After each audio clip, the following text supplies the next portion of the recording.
ضحيت بشبابي. والخلاف مش عن محمد صلاح، الخلاف على معنى كلمة تضحية، الخلاف عن التواصل وعن اللغة وعن قد ايه احنا بنسمع بعض وبنفهم بعض فعلا.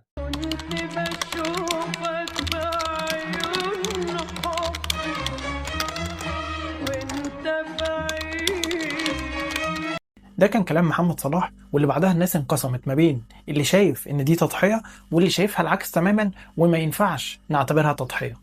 اللي شايفينها تضحية هم اللي اتعاملوا معاها من منطلق انها اختيار، وانك لما تختار تتنازل عن متع الحياة المختلفة في مقابل النجاح فانت ضحيت.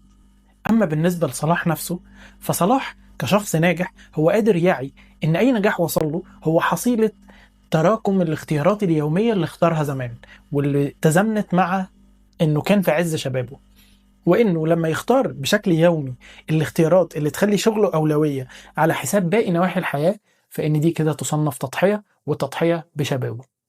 بالنسبة للي مش شايفينها تضحية، فهم مش شايفين ان كلمة تضحية ينفع تطبق في حالة حصل فيها الشخص على مقابل، وبما انه صلاح حصل نجاح وشهرة وفلوس مقابل اللي عمله، اذا هي مش تضحية. وهنا بيجي الجزء المفضل بالنسبة لي، هو الفريقين اللي شايفينها تضحية واللي مش شايفينها تضحية بيرجعوا لإيه عشان يحددوا ده؟ ايه الحاجة اللي رجعوا لها؟ ولو جه على بالك دلوقتي انك تقول لي بيرجعوا للفار، فما تكملش الفيديو يا مين ستريم يا افريج يا سهل يا متوقع، عشان الموضوع اعقد من كده. الموضوع ليه علاقة بازاي بنتكلم وازاي بنتواصل، ليه علاقة باللغة نفسها، اللي هو ايه بيحدد ان كلمة تضحية تطلق في الحالة دي وما تطلقش في الحالة دي، او ايه بيحدد الكلام في المطلق بيتقال امتى وما يتقالش امتى. وهنا ده ياخدنا للسؤال الاهم، من أين تأتي الكلمات ومدلولاتها؟ هل بيجي حد يصحى الصبح ويقول أنا قررت إن ده اسمه قلم؟ ولا بتمشي إزاي؟ الحكاية بتحصل بتكرار الاستخدام وبالتعاقد اللي بيني وبينك على المعنى. لو أنا بدأت أقول إن ده ساعة، بدأت أكلمك إنه أنا بكتب بساعة، لو أنت بدأت تستجيب فبقى بيننا تضامن أو تعاقد على إن ساعة يعني ده، ساعة كدال هي هذا المدلول. لو احنا كتير وبدأ المسمى ده يجيب تفاعل ويعمل ريتش وسط الكوميونتي، بقى خلاص بقى دي الساعة، وهيبقى الدال او الكلمة اللي هي صنارة بتشاور جوه مخك على المعنى.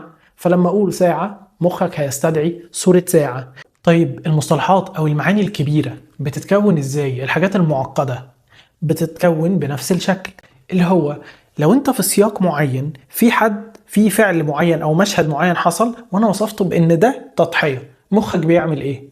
مخك بيربط التضحية بالمشهد ده، ومخك بيقرأ من المشهد بعض الاشياء بيعتبرها اركان للمفهوم او عناصره. فلو انا قلت التضحية ووصفتها في إطار درامي، مثلا إنه أم رفضت الجواز بعد وفاة الأب وبدأت تشتغل وبدأت تضحي بكل ما تمتلك عشان الولاد وما تجيبش حاجة لنفسها وتجيب للولاد، فهنا التضحية بقت شيء يعني لك أنت إن يكون تضحية أولا بدون مقابل، ثانيا تكون بيعني بكل ما هو غالي، ما ينفعش تكون تضحية بحاجات بسيطة. فدماغك اختارت الحاجتين دول كأركان للمفهوم، وبدأت لما يتقال قدامك كلمة تضحية السنارة تشتغل وتدور على المشهد اللي انت شفته قبل كده اللي يكون فيه تضحية بهذا الشكل. طب على ناحية تانية ممكن حد تاني يعرف كلمة تضحية بمعنى ان هي اختيار، اللي هو سمع كلمة تضحية في إطار أنا اتعرض عليا شغلين ضحيت بواحد واخترت التاني. فهنا هو مش محتاج من المشهد كل الحاجات دي، هو محتاج انه يكون شيء لم تختاره، اذا دي تضحية ضحيت بيه. ده استخدام للمعنى، وده التعاقد بتاعه على الكلمة وعلى المسمى. وده يرجعنا لتصريح محمد صلاح، الفريقين اللي اختلفوا كانوا صح، هما بس عندهم تعاقد مختلف على معنى كلمة تضحية. الفريق اللي شافها تضحية هو متعاقد على المعنى بصفته اختيار، بصفته سلسلة من الاختيارات اليومية اللي كان فيها تنازل عن متع حياتية، عن راحة، عن علاقات في الحياة، وعن وقت أكبر مع الأسرة، فبالتالي شافوها تضحية.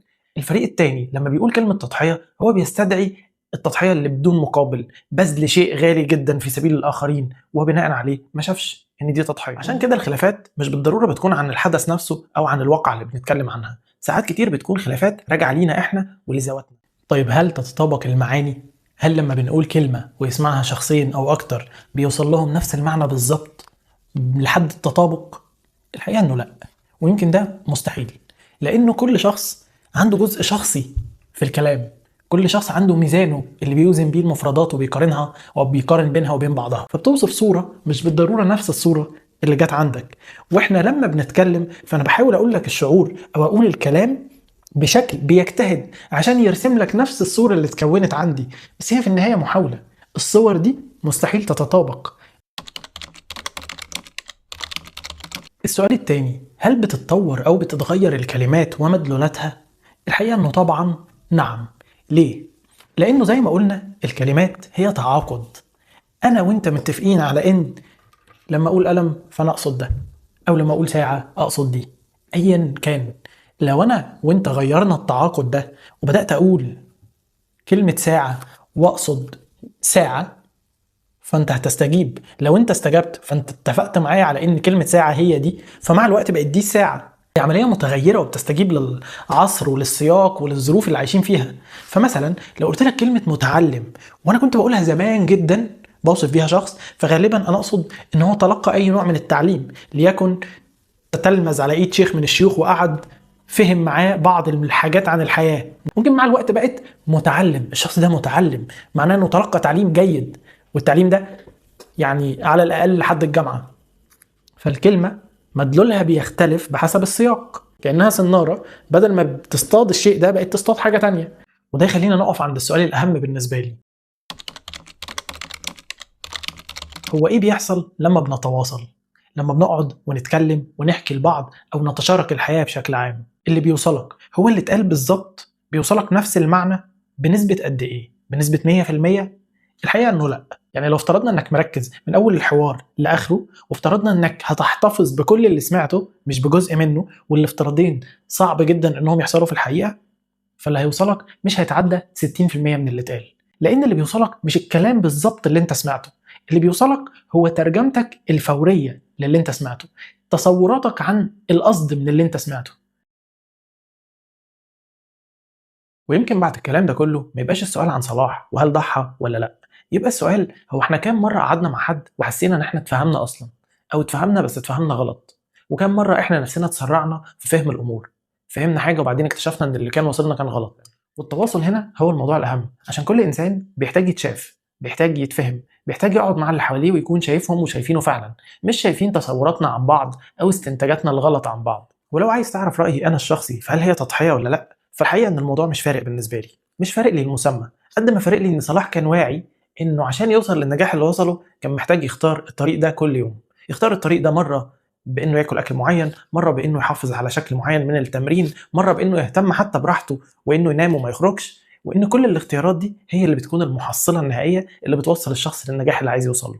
ده اللي يهمني، تسميها تضحية ما تسميهاش تضحية فبصراحة مش فارقة.